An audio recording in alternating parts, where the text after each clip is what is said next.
And are we live now? We should be, yeah. I'm waiting to get the internet is crap tonight.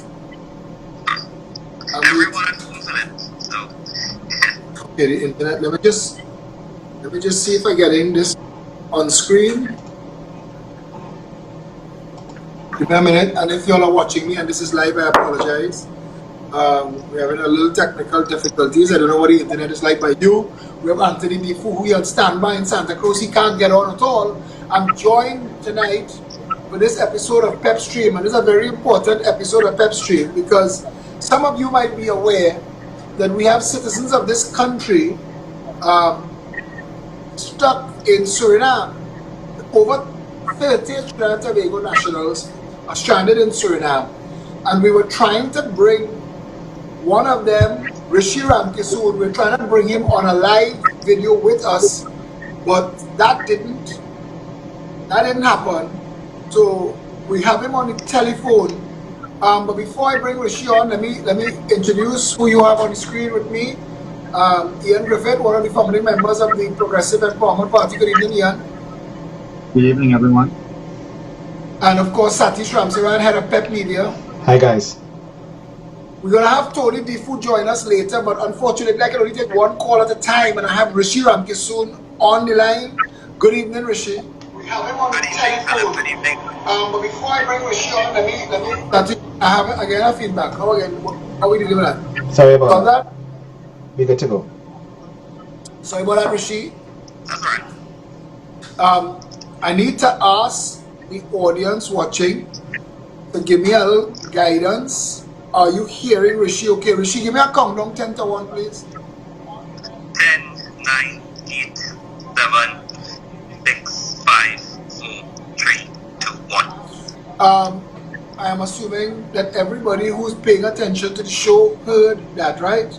I'm going to go forward as this audio very clear. Rose, did you hear Rishi countdown 10 to 1? I just need an answer to that to go forward. Rose, give me a yes or no. Richard CJ, give me a yes or no. Are you hearing?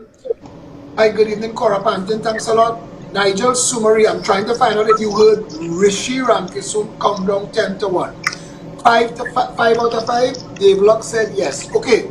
All right. So what's going on is Rishi Ramkissoon is one of 30 plus Trinbagonians who are stuck right now in Suriname. That's correct, Rishi?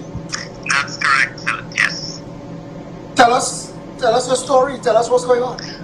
Alright, so Philip, the group of Trinidadians that are stuck in Suriname, we are all independent essentially. We did not know each other prior to the situation coming to head over the last few days.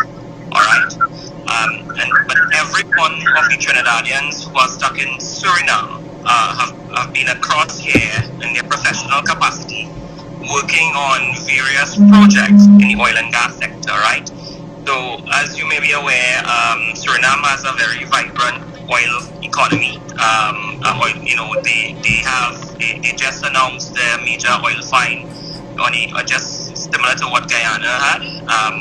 And they was doing some major projects on the refinery and so on, turnaround and so on. So that is where a lot of Trinidadians were hired through Trinidadian companies to come across, because naturally Trinidad has a very strong skill set in this particular area, right? We have a very long history in the oil and gas sector. Right. So a lot of these guys, and I am more in the management and consultancy type thing. Sorry, Suriname is a neighbor to Guyana.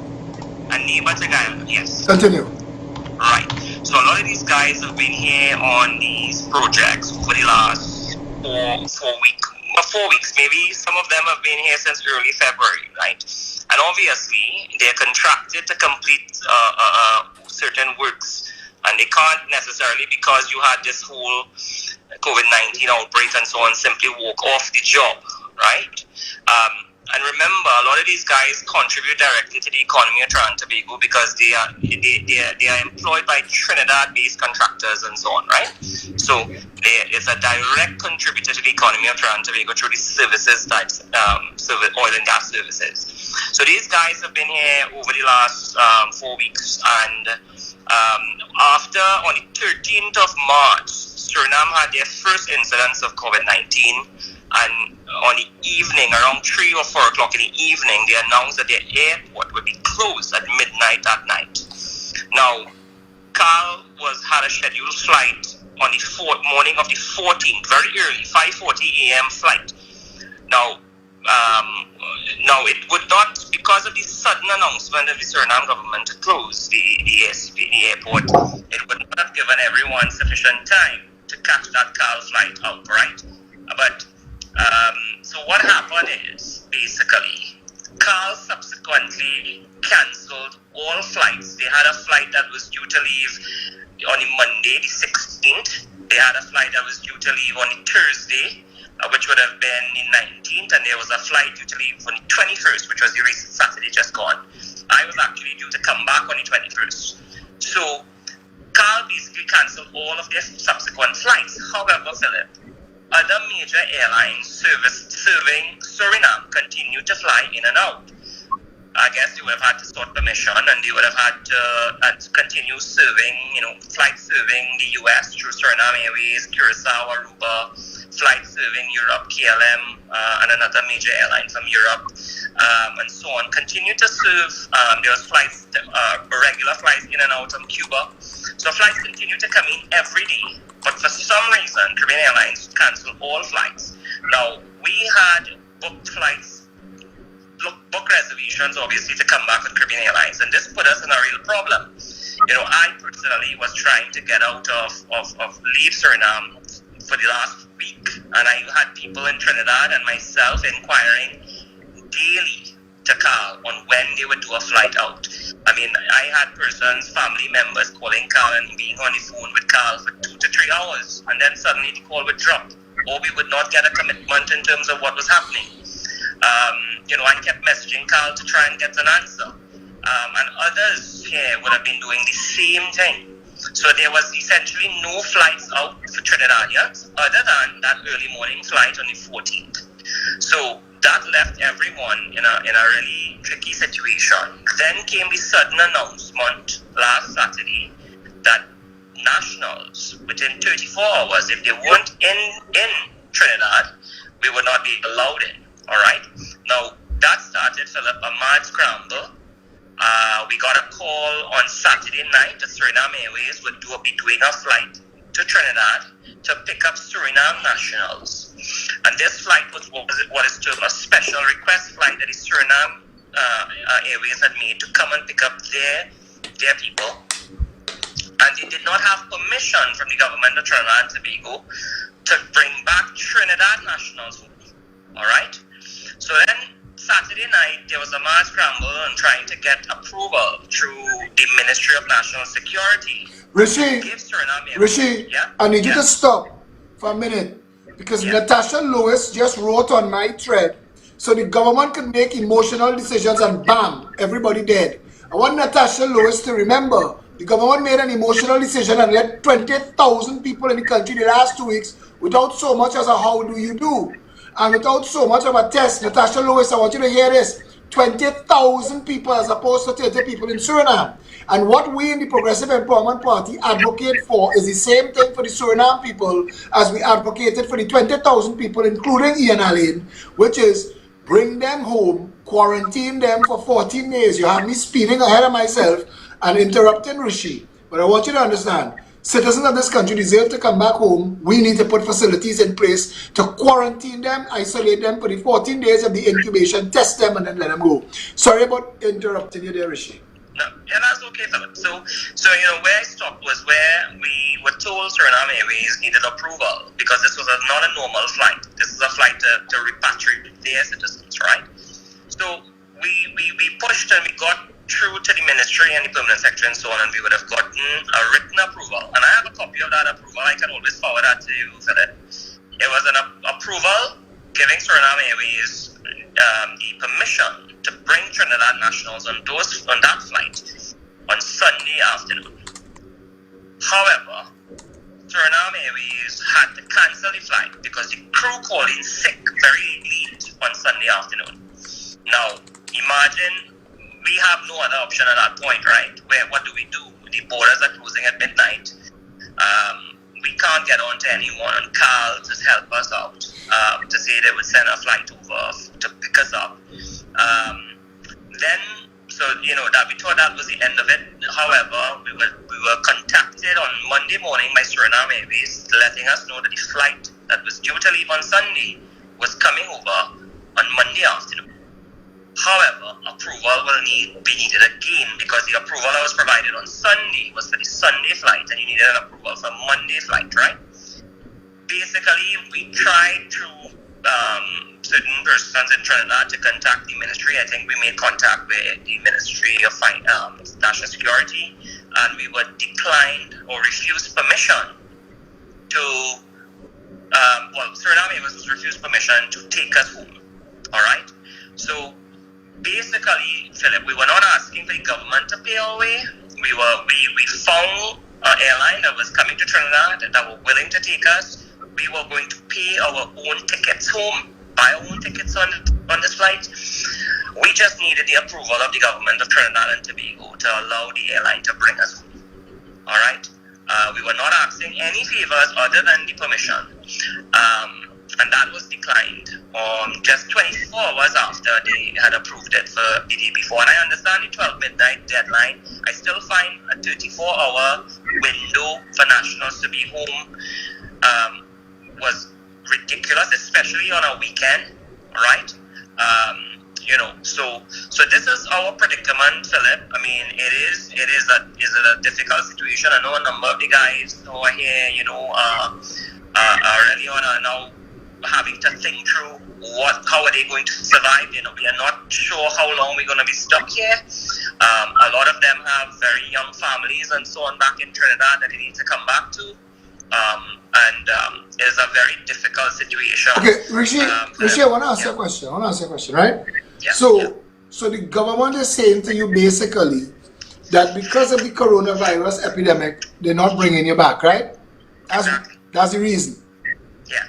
Has any intermediary spoken to them? Would you all be willing to be quarantined for 14 days? It's 30 of you all. We can put you all up in a hotel. Are you all willing to be quarantined for the 14 days?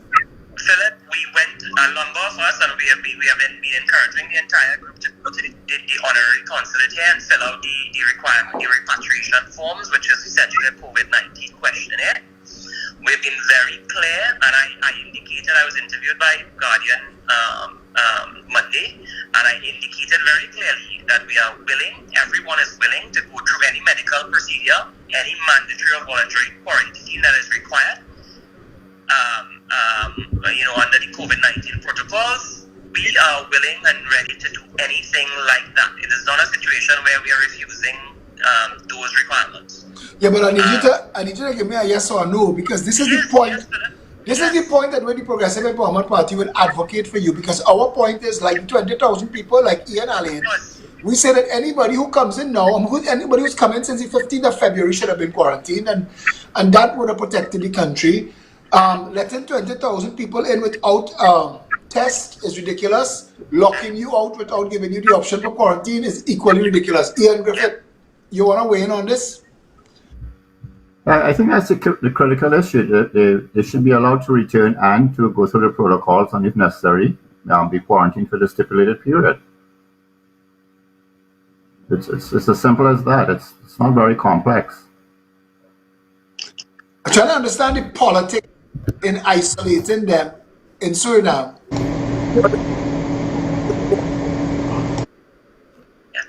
I'm trying to understand that. That is what I'm having difficulty. Philip, at the end of the day, right, it makes no sense. I mean, if you look from a risk, and you're right, a risk perspective, the risk is with the 20,000 that came in versus the 30 or the 60 that needs to come in now, right? Because a smaller number is more manageable. I'm not saying, when you think about your risk is not with the smaller groups, because you can manage that much better. So it does not make any sense to say from a political standpoint that you're going to prevent non-nationals from coming home. At the end of the day, Philip, if my concern is if someone of whether it's a group here or whether it's a group in Barbados and so on, comes down with COVID-19, who is responsible? Then are you asking a small country like Barbados or a small country like Suriname to take on the burden of caring for your citizens? All right?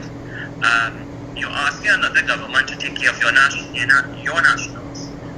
when they have finite resources that they should be focused on taking, using on their nationals. But the government has cut you loose. The government has made you all. The government has made you all people without a country. Yeah. What is the consulate telling you? Are you getting any support from Trinidad and Tobago? We have inquired with the consulate since we dropped off forms on Monday. The consulate is saying they haven't heard anything back from Trinidad. So they depend on Trinidad because it's not an honorary consulate, right? They don't have the level of resources and so on like a full high commission or something would have, right? If a local person have a small office and they sort of represent Trinidad here. Until the oil money start to flow, then we will be all up in Trinidad. But that's another story because right now, COVID-19 or not, a couple PNM operative financiers are up inside Guyana trying to work themselves into the election madness that's going on there. But even that is something for another conversation. What I'm saying is, as a citizen of the Republic of Trinidad and Tobago, has the government terminated your citizenship? Well, that is the question, right? I mean, I still carry a Trinidad Tobago passport. So, you and the 30 people that have been locked out of your country, has the government cancelled your citizenship as Trinbagonians? Well, that is what they need to tell us. Yes. No, but you see, I've read the Constitution back to back, front to back, back to back. I'm not seeing a way. Even, I mean, how do they legally do this? I mean, don't they have a responsibility to do? Well, I mean, I don't want to mix any different metaphors here, but if you could allow persons to leave this country and go to Syria and return and be so-called monitored, I can't see why under this circumstance persons cannot be allowed to return to the country and go to the regular protocols. You have ISIS fighters who went to another country to find another country. And fight under a foreign flag. And that's right, and they could not be debarred from returning to Trinidad. Anything should cancel your citizenship is if you take up arms on behalf of another nation under a foreign flag. Yeah. Yeah? But as Ian said, we don't want to mix the metaphors too much. So let's say this, Rishi. Yeah. You're going to need legal representation. I'm going to want you to send copies of everything digitally to me, correspondence between you and everybody, because the government has a responsibility and a duty. This is their job. This is why they're paid. They're paid by you to seek your interests, to look after you and take care of your well-being and the other 30 people.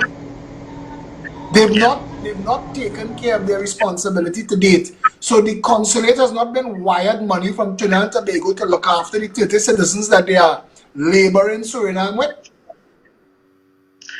Well, I mean, it doesn't seem that that anything has been put in place, right? I mean, I think the concern for us would be, in case of emergency and those sorts of things, who can help? I mean, we've been able to started reaching out, and people have reached out to us and sort of introduced us to networks and so on locally. In case we need any assistance with navigating, remember this is a Dutch-speaking territory. So, while English is widely spoken, naturally it's a Dutch-speaking territory, right? So, people from Trinidad have introduced us to certain network and so on, in case we need to navigate through any sort of requirements and so on. So we have been getting some local support. Suriname local or Trinidad local? Suriname local support. A couple of people we've been introduced to via Trinidad network and who have said that if we need anything, any assistance and so on, they will support us. So right now, Suriname is who's taking care of you?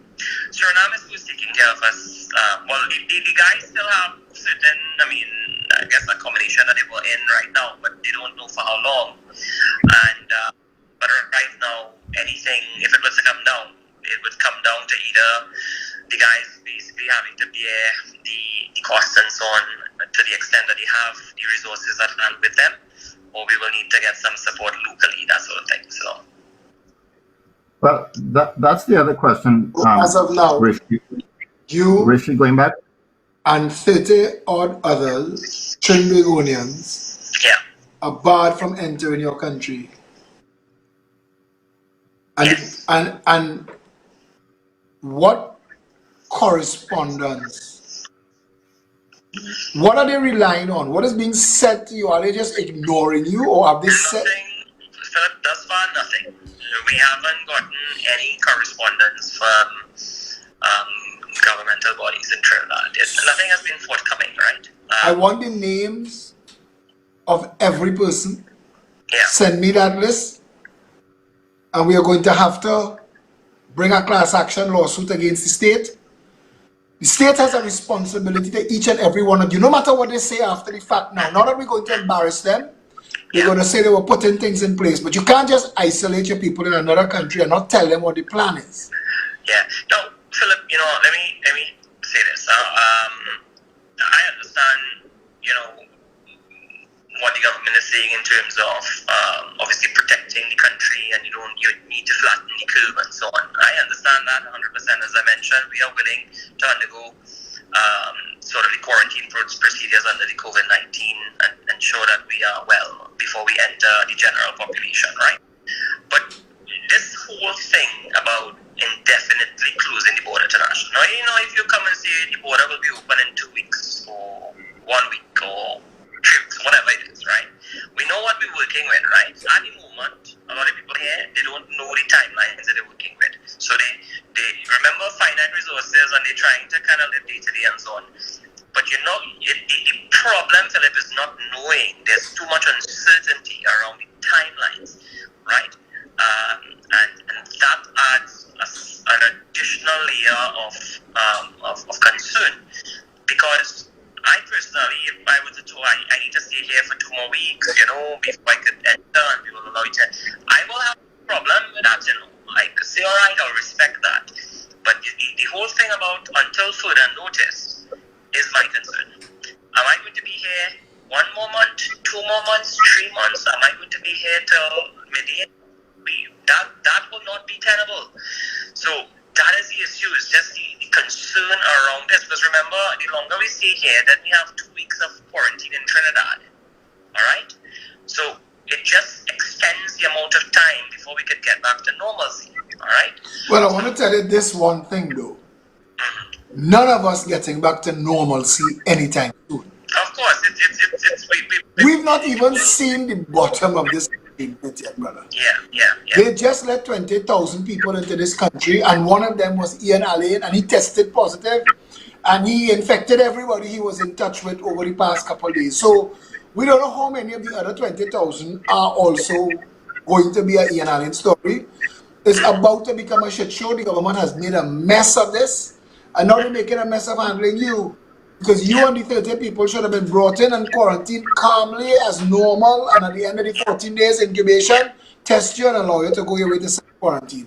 The fact that they did not do that, they have no idea what they're doing. So I'm not going to do like you and tell them that somehow they're doing an okay job. They're not. They have a responsibility to the citizens. This is not a normal situation.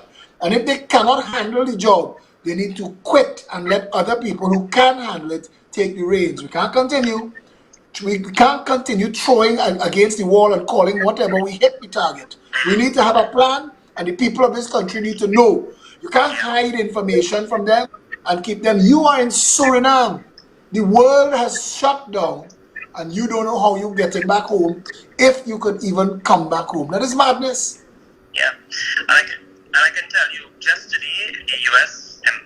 Embassy in Suriname repatriated 80 U.S. citizens from Suriname. I mean, we are 1.5 away from Suriname, but the U.S. sent an aircraft to repatriate any U.S. citizen that's stuck here, because any typically flights through the U.S. has to go to Trinidad. So basically, they got an aircraft to come down, pick their people up, and carry them back.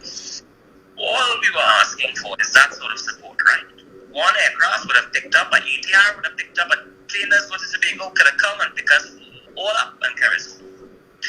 And there would be a solution. Same thing with the persons trapped in Barbados. They shouldn't be asking Barbados to take care of our people. You know, a colleague, a friend of mine in Guyana, professional, reached out to me to tell me, you know, hope all is well and so on. But it is very heartless what the Trinidad and Tobago government has done with the persons that are trapped in Barbados, asking the Barbados government to take them. This is very heartless. And this is from a CARICOM neighbor. So this is the image that has been sown out there, you know, of us. You know, and it's embarrassing. It's really embarrassing. Because we are supposed to be I don't know if that's the case anymore, but the richest country in the Caribbean. I guess that may not be the case for too long much, you know, if it's not already passed on. But we are supposed to be a Caribbean powerhouse. Why are we asking that ship sailed a long time ago. Listen, Trinidad is not a Caribbean powerhouse. They used to have a fellow used to sit down in Brooklyn Bar, the original Brooklyn Bar, not the Moses owned Brooklyn Bar stunt. When there was an actual Brooklyn Bar, there was a landmark in Woodbrook. They used to have a drunk guy used to sit in the corner. I grew up in Woodbrook, and anybody come in that bar to buy anything during the day, he would tell them his story about what he almost was. That's Trinidad. We are that drunk in an old bar on the side of the road, waiting to tell any passerby what we nearly was in life. Listen, I don't want to keep you much longer, but you have a contact with me now. I know your number, you know mine. Add me as a friend on Facebook. Send me all of the information. Let's continue this. I offer myself to advocate for you all, and I want to say this to you. If the government picks it up from here and fast tracks you, then you don't need me anymore, and I'm happy to pass you on. I'm hoping that good sense prevail, and just one word. Trinidad and Tobago, what it was in terms of the oil and gas sector and manufacturing sector thing, you have a declining oil and gas sector. The group across here, the bulk of most of the guys across here are in services, oil and gas services. That is one area that Trinidad should be forging an entire industry in now, because you have a very, very skilled workforce. But Rishi, we've known that 20 years. We've lost control of that. The economy, we should be doing that. Is one area we're talking about renewables, you know, different types of energy. Wind energy. Those are the kind of supposed to be now. So when you abandon 30 plus highly skilled guys here, right? What are they asking themselves? They're gonna say, you know, if I get an opportunity to go abroad and whatever and carry my family, I might as well do that and lose that skills that you have indigenous to Trinidad. All right, brother. I'm sorry. I'm sorry you're going through this. I'm sorry. All of us are going through this. We're gonna work together to see how we can solve this. Send me all the information. I'm gonna keep Trinidad informed, and I'm going to call the relevant authorities, and I am going to work through this on your behalf. And any other people, you say you're in contact with other citizens who are locked out of the country, give them my contact information. Let them message me. This is not politics. But this is a political solution to a governmental problem. And we shouldn't have that problem. Yeah. I appreciate the opportunity to chat tonight. Stay strong, Rishi. Thanks a lot for reaching out. All right. Thanks a lot. Okay. Bye. And yeah, I mean, again, that's a ridiculous situation. Well, they may have been better off going to Syria and returning. If they get on a plane and head to Syria, they might let them back in easier. Possibly. Tatish? I think it's a shame what we're doing to our own citizens. You can't tell me we can't come in, bring them in, quarantine them. If it's just 30, if it's up to, let's say, 200 people, don't we have an ODPM? If we had a hurricane in this country, if we had an earthquake in this country, we should have thousands of tents, thousands of beds, just waiting for disasters like this. We could go use those and quarantine people. The money for that, Satish, the money for that is being used to buy very expensive European cars in Trinidad and Miami. So the children of PNM and UNC financiers could get laid. They could drive around and stunt and pretend that they're important and they accomplish stuff in life because mommy and daddy know how to thief Trinidad money that was supposed to buy emergency facilities for hurricanes and earthquakes and situations like this was stolen. It's in Goodwood Park, it's in Valsain, it's in Gulfview. That's where the money is. And if Trinidad and Tobago put the Progressive Empowerment Party in government, even if we can't jail them, they're going to know the names. They will know who stole all our money. Because you're damn right, where are the field hospitals? Exactly. Ian, where are the emergency facilities? How can we have other countries taking care of our people? It's shameful. These are our people. What Rishi said there was right. We're laughing stock of the Caribbean now. Everybody But laughing that they have to take care of our people. it was hurtful to hear. And I wonder how they must really feel. They are family people. Trying to see if I get Tony back. Tony, you're trying to log back in yet? I've been trying to log back in. I think it's something with But we have you here live. I don't know if you was listening to any of that interview that we just did. it was a little spotty on my end, but let's shoot now. No, well, they have citizens of this country that's been locked out of the country, and the government is not giving them any information as to what it will take for them to come back home. Well, it's why we call Trinidad a jokey place. It's not a real place. These people do not know what it is they're doing. This administration doesn't have a clue. And it's even more sad to know that the opposition themselves even is not pushing the issue to the forefront, because I mean, at the end of the day, these are the people sitting down in Parliament, and it's our citizens on the outside. I mean, really and truly, how are we seeking the interest of our own people? We are letting them go. We are not taking any serious consideration as to the dynamics of things. Where I mean, think about it. Anybody right now listening to this program, just imagine if it's not yourself, a family member, maybe your daughter, maybe your son, maybe your brother or your sister just went abroad for maybe a small vacation. It could have been some family-related issue or what have you. Now in a situation where you can't come home, you're in another man's land, you don't have much rights directly as to you being there because you're basically an illegal immigrant, especially if you had no other choice than to overstay your time. I mean, even in a case like that in itself, with the environment that we have, the government of the day is supposed to at least talk to the embassies around the world, at least the embassies that are based here, even the ones that aren't based here. Wherever we have citizens of Trinidad and Tobago, they should be talking to the governments of those countries, and if not, putting concessions in place for them on the ground where they are. Because remember, we don't want to be bringing the disease back, the virus into the country.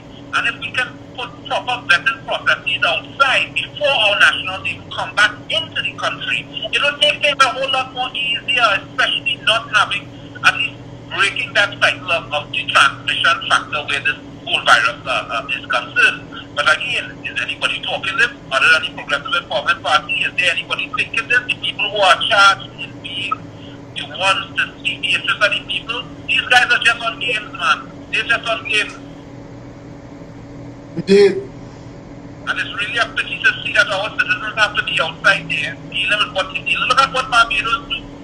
Barbados dealing with helping our citizens. I mean, what kind of madness is this?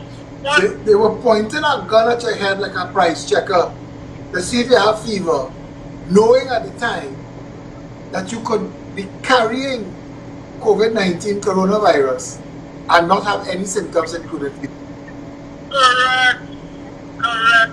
And even at a point was just made earlier where we were talking about the gestation period of this thing is 14 days. Now, when people are interacting with other people, it cannot, like for example, if it was 40 days ago, someone else got interacted in that period of time, they would have interacted with someone else, and as time goes on, the 40 days gets pushed back further and further.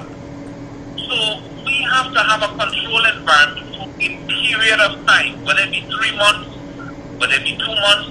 At the end of that period, you do a proper assessment on the ground and see exactly what is going on, if there's a level of transmission still taking place, if we were able to actually quarantine this thing and it actually dying out on the ground here in Trinidad. You made a great point earlier on in the first slide you did, where Tobago is concerned. Tobago could have been a model that we could have shown around the world to say, well, look, we have quarantine that area with nobody coming in, nobody coming out, and it's not affected by the virus whatsoever. And have that as a global presentation to our peers out there.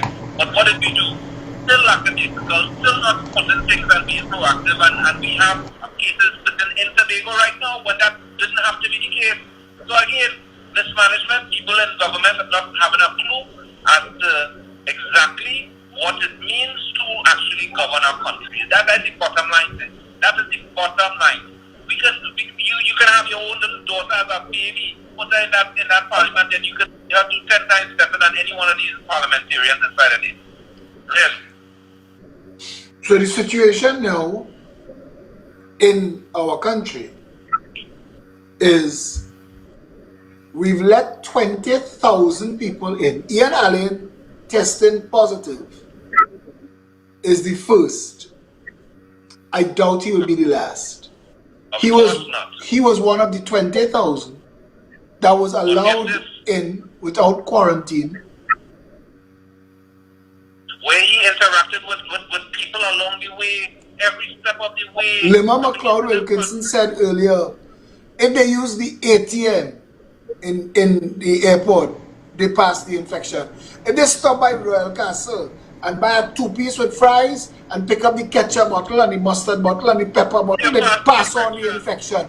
If they went to the toilet to pee, when they done pee, mommy teacher flushed the urinal, they flush the urinal, they pass on the infection. That's how it works. Exactly. They were supposed to step off those planes into special vehicles, straight to quarantine. That's right.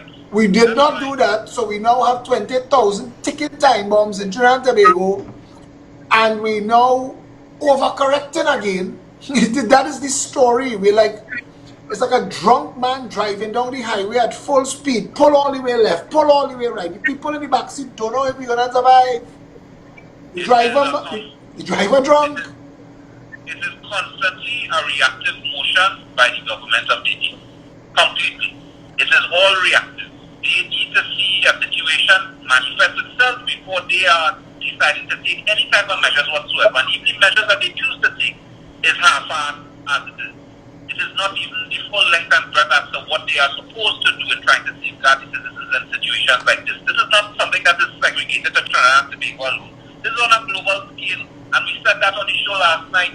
We have no one to give us assistance or to give us help. We are now having to look towards a level of self-sufficiency, self-protection. Yeah, nobody riding for Trinidad now. We on we own. We on we own. And the sooner the population can understand that, the sooner that we can actually try to really fix this space and get things in order. But as it stands, Philip, the people are still jaded. They are still being fed propaganda. They are still being fed lies and misconception. They do not have the facts and they do not understand fully the true ramification of the environment that we are now actually in. It's not something that comments. Yeah, but Tony, they can't escape the consequences of their incompetence now, because the consequences of their incompetence will be measured in catastrophic loss of life, catastrophic disease numbers. They cannot escape the consequences. This is not something you could spin. Correct. Very correct. And aside from the health aspects that you just mentioned, the economical aspect to it is what's going to sink Trinidad and Tobago and its citizens. They are not looking at this from the right standpoint, and I cannot understand why the scholars we are supposed to have in this country, the economists, the accountants, everybody across the board, from lawyers to judges to you name it, engineers, why are not the people taking sense out of the nonsense and truly putting their voice out into the public and letting it be known to the government that they are doing madness? Because everybody holding their little corner of this sinking ship, Ian. Everybody holding their own little corner of this sinking ship. Well, let's just get back to those persons in Suriname. I mean, it may sound like a simple solution, but maybe the first thing they can do is be tested across there. And if they're not contaminated, they should be allowed to return home, and if they want to take additional measures, they can quarantine them. Initially, Rishi mentioned that they were there on a contractual basis. If that contract is over, they can find themselves being in that country legally if they don't have an extended work permit. So that's another problem. And whatever resources they have could be dwindling. So, it's the contract could be over, the resources are dwindling, and they could not be contaminated like Ian Allen is, and yet they're there and Ian Allen is here.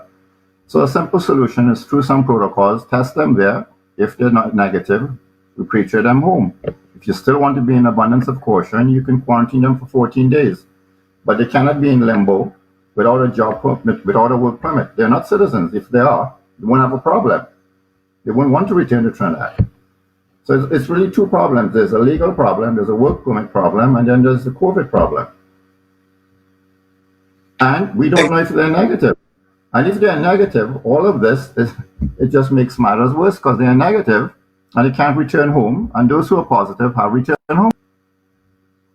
And that's where government to government should act from embassy to embassy or through another embassy, make that determination, just as they're handing out food cards here, pay for them to be tested here, ascertain that they're negative, and then take the necessary measures to open the border on that limited occasion to allow a flight to return them to Trinidad. They cannot be left in limbo. If the Prime Minister's wife was away, I don't presume they would close the border until she returns, but let's say something happened, she fell ill and the borders were closed and then she had to receive medical attention. And then she recovered and she wants to return home. What would have happened? She would have been tested, ensured that she is negative, and then return home under special protocols and then quarantine at home. Because you could have made a decision to return according to the time frame of the closure of the border and something happened, you became ill, not COVID related. Could there be a car accident? And you have recovered. What do you do in that instance? And that is just common sense applicable to Suriname and Barbados and anywhere Trinidadians are away. But in the case of Suriname, they're on a contractual basis. And if that contract is over, I don't know how long that permit will allow them to stay there. So they're going to find themselves in limbo across there, in no man's land. It's just a that is where Stuart Young should be applying his brain, That part of it that operates. He should be allocating some percentage of his brain to that particular scenario. He's a brilliant attorney. I'm sure he could figure that out.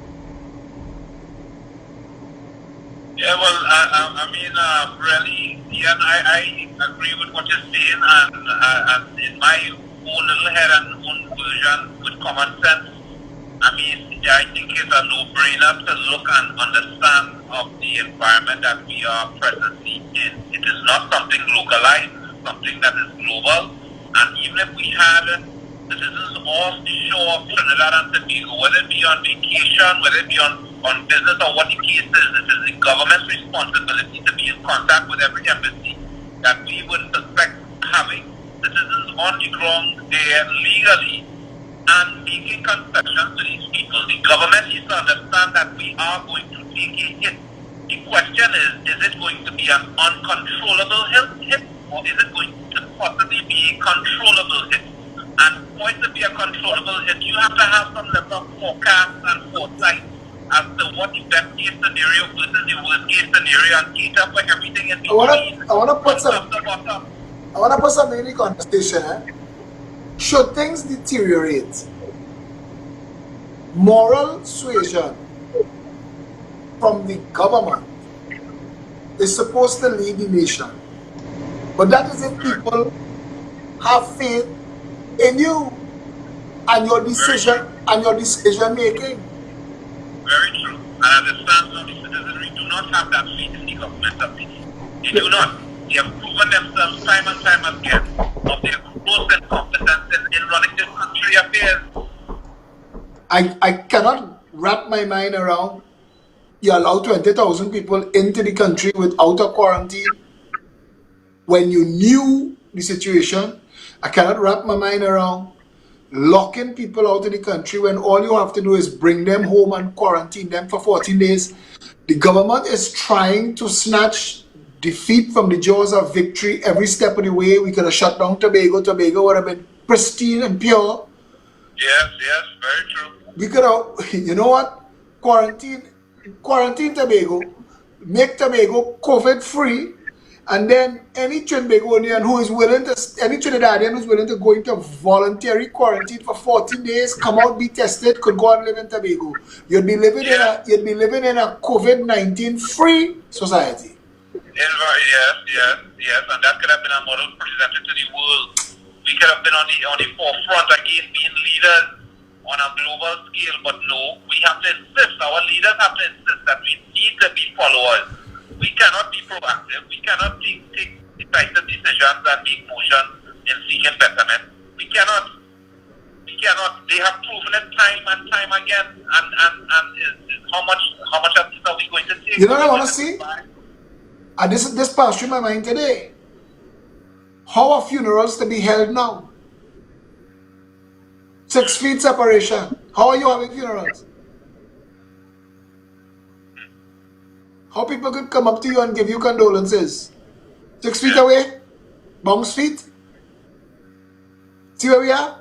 That is so true. In fact, I knew someone who had a person in the family, and when they had to go to the morgue, to the funeral, they were only allowed to have 10 family members there.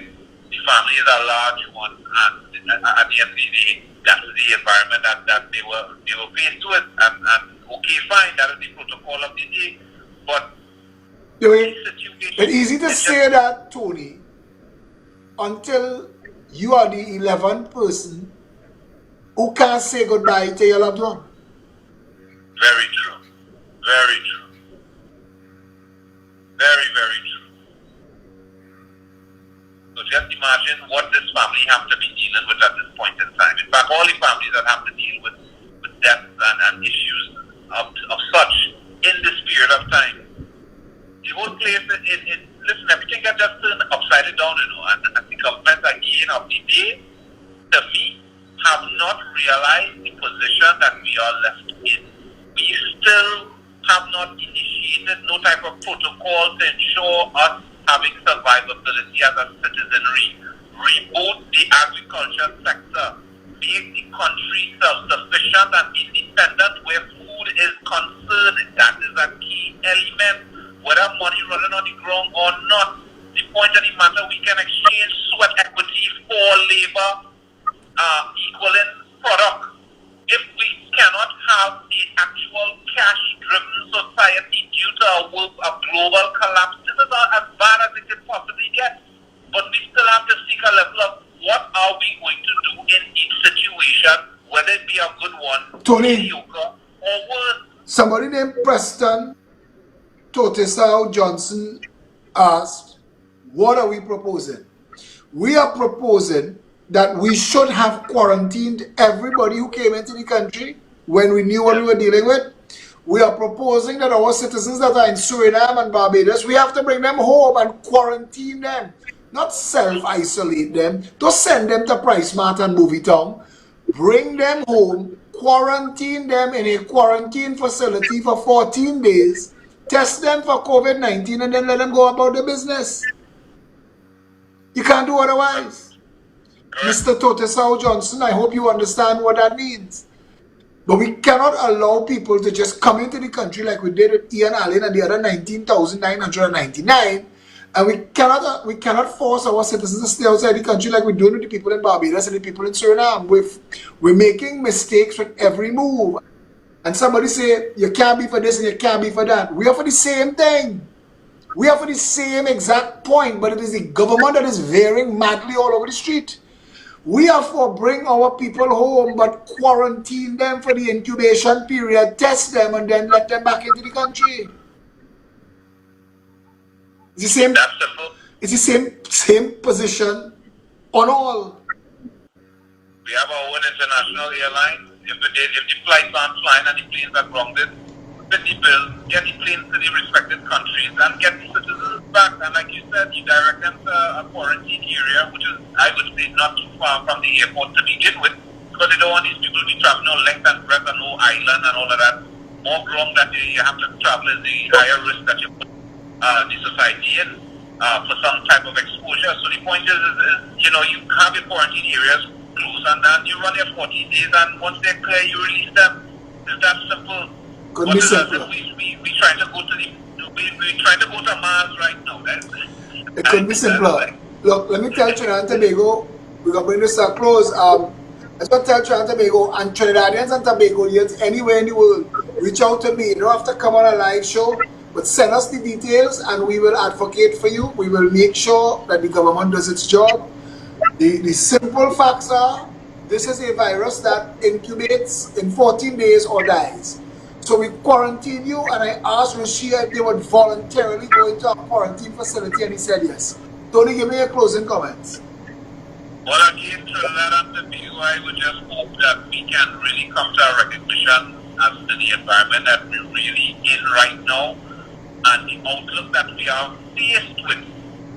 Taking the steps forward at this point and the decisions that our leaders choose to make for the benefit of the people is very, very, very key.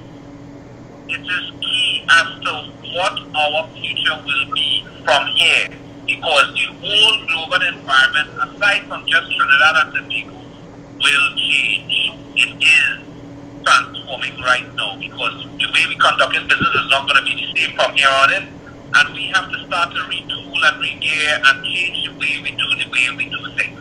Plain and simple. I am hoping that the population could really could hear and understand and just know where we are. Us as the Progressive Empowerment Party, we're trying our best to put as much information out there to have as many critical minds and to have as many options and proposals on the table. It's for us to pick all the sense out of the nonsense and try to forge a proper way forward. And that's my take on everything. So that's what again for having me on the show tonight. Thanks a lot, Anthony Defoe. He's Deputy Political Leader. He's a co-host of the PEP stream. This is the second episode. Yesterday we had a two-parter because of a break in the Facebook transmission. PEP stream is going to be how we bring multiples of information. Satish Ramsaran, the head of PEP Media, is joining us tonight. Satish, do you have any comments to give on close? There's just something I wanted to segue out of that I've been thinking about. If you notice, away in England, the States, the supermarket shelves are empty. And just in case that's going to happen to us in Trinidad, what are we doing about that? We always talk about food security. Why aren't we talking to farmers? Right now we're in dry season. We have so much land. We should be pumping all our resources into building irrigation systems and building roads on these farmlands and start to grow short-term food crops. I'm sorry, but I don't know if Rohan Sayan has to buy the land first before we start to put money into these lands. But we have to talk to these farmers, and we have to feed ourselves. If it's one thing that's taught us one of the things that's taught us in this disaster here is we can't rely on foreigners, on foreign food. We have to do something about it. So that's something I'm worrying about. Satish has a very important point, and again, the silence on it. And I want to say this: sunlight is vitamin D. Sunlight is good. Fresh air is good. Put people to work the land. Put people to work the land. Plant. We could plant things that grow quickly. Tomatoes, carrots. We could make sure that there is food to feed people in the short term, the medium term, and the long term. Where's the vision for that? You're absolutely correct. This too, that too, is the government's responsibility. This is something we have to prepare for, and we're not prepared for it. So, indeed. Very true. We are not prepared for it. Mr. Ian Griffith, sir. Right. Well,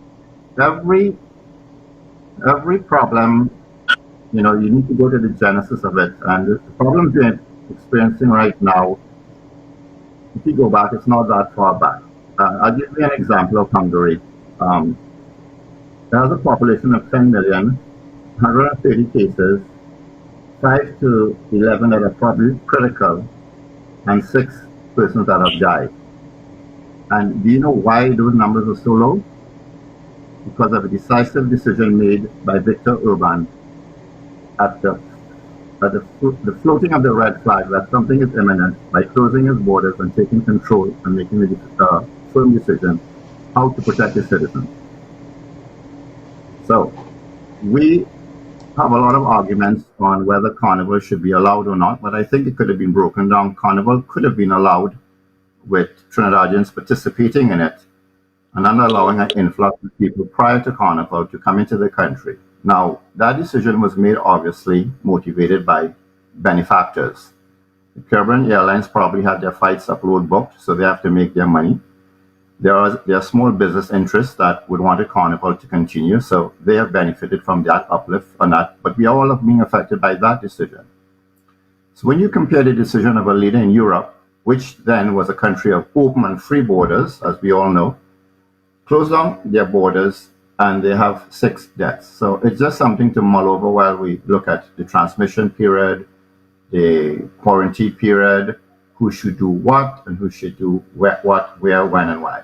So sometimes complex problems, have very simple solutions, but we try to look for complex solutions, and that's where we get bogged down.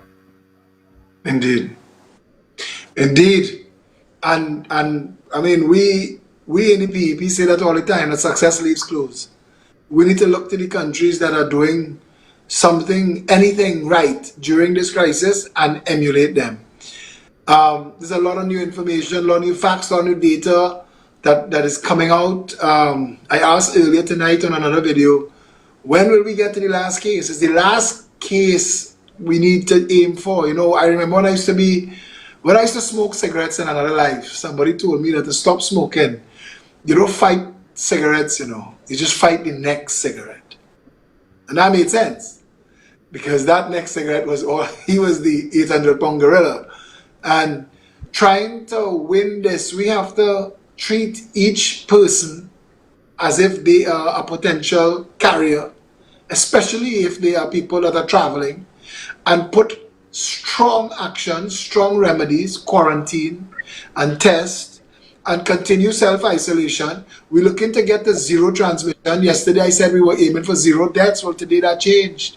We had our first COVID-19 death. He was 78 years old. He's been in Trinidad since the 5th of February. I don't think he was playing mass, but he was here since the 5th of February. The incubation period of 14 days suggested that if he brought it in with him, he would have had it by the 29th. He presented to the hospital on the 13th of March.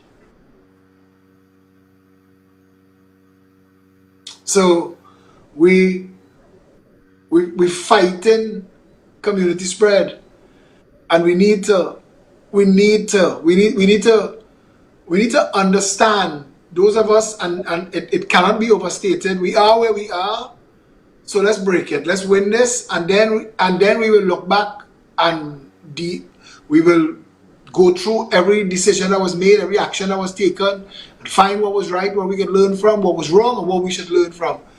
But right now, the only solution for Trinidad and Tobago is to quickly break the back of COVID-19, because if we don't quickly break the back of COVID-19, COVID-19 will break our economy, and then we will survive one crisis and run face first into another one.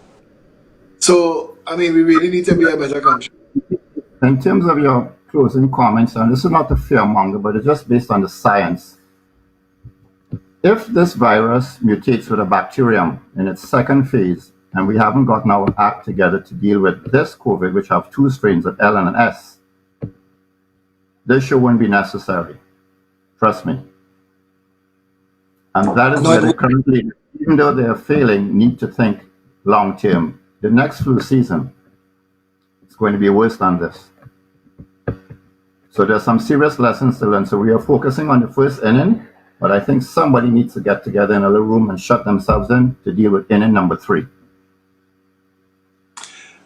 Well, when this started, they thought it was SARS 2.0, and they quickly learned that nothing that worked for SARS worked for this, and they had to find a name for this.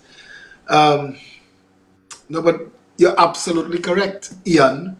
And the atheists gripping science and the religious holding on to God. And I hope one of those two helps us here. I hope science helps us. I hope God helps us. We need all the help we could get. And I said earlier, and I want to say this again, this is going to be something that I'm going to say a lot.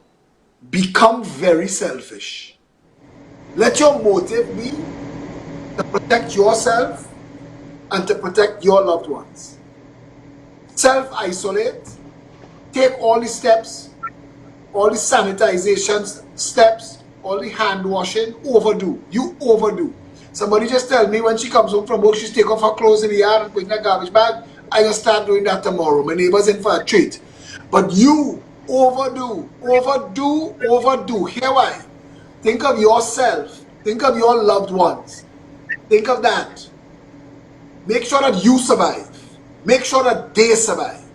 If everybody in Trinidad and Tobago acted in their own selfish best interest right now, they would lock themselves inside and don't come out unless it is absolutely necessary. And if you see me way from far, don't come close, I will run from you. I'm serious. We get to a place where this makes history. This can't remain our normal. Ian is correct. To get beyond But this. just to add something, in terms of what you call leadership, while we are dealing with a present crisis, and every country is, so we are not unique in that regard. But history has taught us, like during the pestilence and the Black Plague period, every period where you've had a pandemic, the last one being, I think it's 1918, has been followed by a period of prosperity. It requires a dual track approach, dealing with the issue at hand, like in 1917, and also planning to gear up your economy to deal with what you call the tap, or what you call this pent-up demand, or the tsunami of demands that comes about. And of course, it's going to take place in the new technology. But we are only speaking about food cards, handouts, reducing rates by 10%, Mr. Imbert. But then you made a little faux pas there. They really reduced it from 20% to 17.5 on your credit card. And as the Minister of Finance, if you could not advise the population what the bank is going to do with regards to the interest rates on their credit card, by such a huge variance, saying between 10 and 17%, indicating that if you had 25% rate, it will be reduced by 10%. So you'll have a 15, and the bank said, no, we are not going to do that. We are going to continue to do what we do to you. This is, I don't want to use the R word, but there's a minimal reduction in the rate. So the bank said, here's what, we're going to go from 20 to 17.5%. But more importantly, we are the economic advisors settling in the ground, in the campus here. So when we get past this and come out like the groundhog, what are we going to be geared up to do for the economy? And those two conversations have to take place simultaneously. Canada will deal with COVID now, get past it, get some sunshine, and then say, what do we plan to do with the economy? Petrofin has been closed, not that I want to labor that point, but the economy has to go in a completely different direction than what it was in. But it's forcing us now to do everything online, remote. And that is going to be the way of conducting business. But if you go back to doing exactly what we did, we have learned nothing. And no one is speaking to that economic revival. They're speaking about the N95 importation of masks. That's good.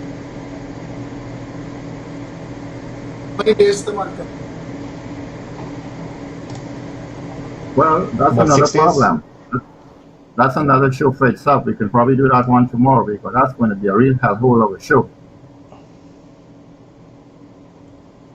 Yeah, but I want to ask you, give them a teaser, because we can ask tomorrow, and I'll work on getting some economists. Well, I already mentioned Com Imbert's name, so that's a teaser.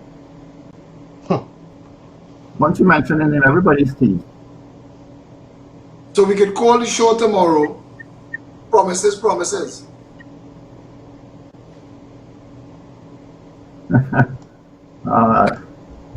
We can start with that. A working title. Working title. No, but seriously, the brilliant minds in this country, the economists we have in UWI that are not teaching classes, they should be somewhere huddling together with an economic plan, bringing out some of the best and brightest minds, regardless of political persuasion, and having that kind of discussion while they deal with the medical crisis and the pandemic. $1.8 trillion was just released by the Democrats and the Republicans to stimulate their economy. 1.8. We are spending money based on what we are borrowing with one eye set on the Heritage and Stabilization Fund. Their idea to solve this problem is to throw a few food cards here, give out $1,500 a month by NIB. But NIB says, by the way, there's a COVID crisis in the country. Don't come and line up outside by NIB offices. How You you don't know getting how the we'll money? get the money cheap. How you getting the money? And then the How you usual getting the money little to line up? right. And then the little clause there to be on a case by case basis. That's a euphemism. We are making a general promise to we're going to elevate your expectations and then we're going to deflate it.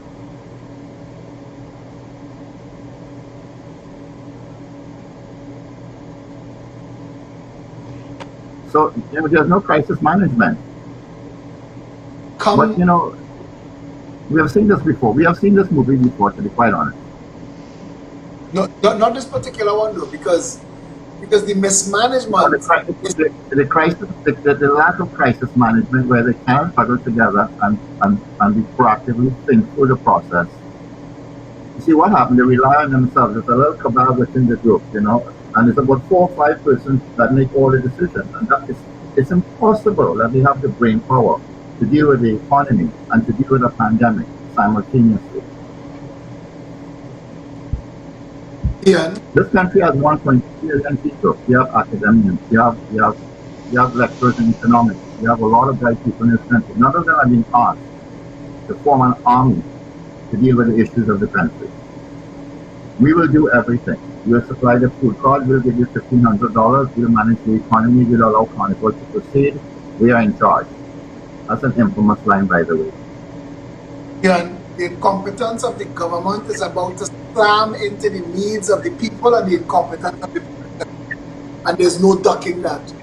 You cannot put the people of this country on a stipend indefinitely and expect massive stores to stay. Exactly. But then, as you see, that's for tomorrow. So we're going to bring it to a wrap. Yes, Satish? Yeah. Trinidad and Tobago, thanks a lot always. Thank all of you who view the show. Thank all of you who share the videos. Thank all of you who send me information. Send all of us information. Tomorrow, if you are interested in being a part of the conversation, economists, financiers, everybody in the business community who would like to talk about long-term, short-term, medium-term cash flow projections based on realities, send us a message and link up with us. We will have you on the show if you want to. You can send us your information. We have to look at the reality if we're going to fix it.